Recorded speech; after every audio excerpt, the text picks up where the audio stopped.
Hey there. My name's PigCake. I'm binary. My pronouns are he, him. And what I thought I'd do today is that I would do a tutorial, but for the blind. So don't adjust your monitor. That's actually that way on purpose. Oh, I forgot. I'm a short Arab, sort of Latino looking man. I'm wearing a black shirt and no pants. No pants. I do have socks on though, so you could imagine how that looks, right? And today I'm gonna show you guys a card trick, or rather how to do a card trick. So go ahead, rummage through your house and find your deck of playing cards, because I'm gonna show you how to do the world famous ambitious card routine. The world famous ambitious card routine. So you take your deck and you're going to have somebody select a card, right? You're gonna have somebody pick a card. So you need to spread the cards in your hand and you're gonna have somebody pick it. And here, what you're gonna do is that you're actually gonna get a pinky break. This is gonna be a little bit difficult to explain, but you're gonna be holding the cards in your left hand and you're going to use the fleshy portion of your pinky to procure a break beneath, I would say, two cards. So really, you're going to get two cards ready for you to get a tilt. It's actually going to be fairly complicated to explain as well, but a tilt is a move that makes it look like you're sticking a card in the deck somewhere in the middle, but really it's going, in this case, third from the top of the deck. So it's going to be very important for you to actually use your thumb to push up on the lower left corner of the cards so that you get a nice little gap there, a gap, so that you could pretend to insert the card in the deck in the middle, but really you're going to insert it in this gap. Now this might be a little bit of a challenge, but you're going to try to do your best. And actually it does help to miss, because if you miss a little, it's going to seem like you're trying to shove it in the middle of the deck somewhere. So you're going to put that card in that gap and you're going to lift up on the card, which is actually going to allow you to keep a pinky break beneath the third card from the top of the deck. So again, using the fatty portion of your pinky, and now you're holding on to a break, but with three cards, including the participant's selected card. Now you're going to do a triple lift, which is a maneuver where you turn all these cards over to a face-up position, but you're doing it while trying to make it look like it's one card. So again, this is fairly challenging without sight, but you're going to have to really use your best guess here as to hopefully turning over the cards and making it seem like it's one card. So you're going to grab all the cards from the right long edge. It's the opposite of the short edge. And you're going to turn all three cards over face up on top of the deck. Now you're going to do what's known as an Altman trap. Oh boy. As that card turns over, you're going to catch it, rather, with the fatty portion of the lowermost section of your thumb. And then what you're going to do is you're then going to put pressure with the thumb on the upper right corner, which is then going to transfer that break back to a pinky break.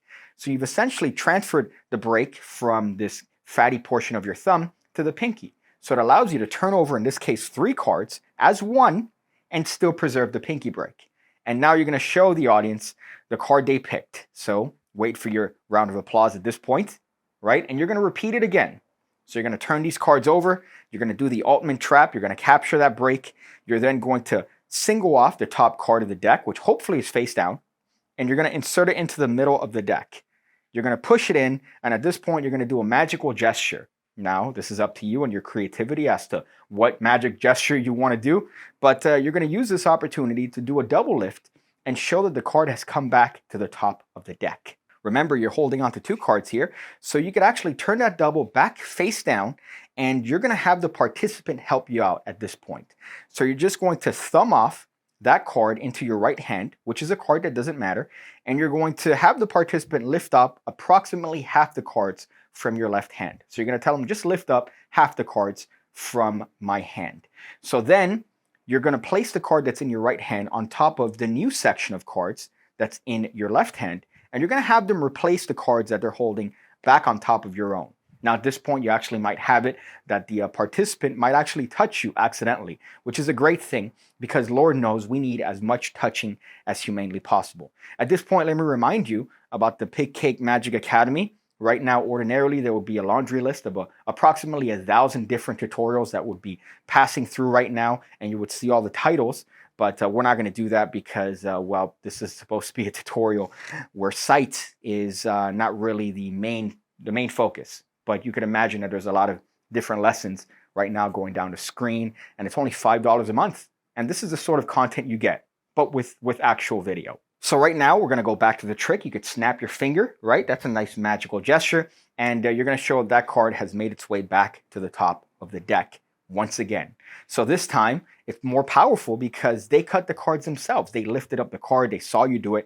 You didn't see it. But hopefully now the card's back on top of the deck and you could wait for your applause. So that's the ambitious card routine. It's a very basic form of card magic. You've seen this done many times. It's been done on television, as a matter of fact. And hopefully now you could do it as well using this particular simplistic method. There really isn't a lot of frills, right? You're not really doing a lot of complicated sleight of hand, just maybe a break, an Altman trap, a triple lift, a tilts, just basic rudimentary card moves. And you two could be the life of the party. So at this point, I'm still not wearing pants, and I still have a black shirt on though. However, I've added socks. I've added different colored pink socks to what I'm wearing. So I just wanted to keep you updated on that. Usually at the end of videos, I like to give a little bit of advice, right? Maybe refer to something that I've dealt with during that particular day. Today, I got a cologne. I got a new cologne. It's Nautica Voyage. It's in a blue, well, it's actually in a clear bottle with a silver top. I'm assuming you know what silver looks like. But it's nice, smells clean, reminds me of apples, reminds me of sea salt, right? Very marine time. This is pretty much the basic cologne that they recommend you get when you start your collection.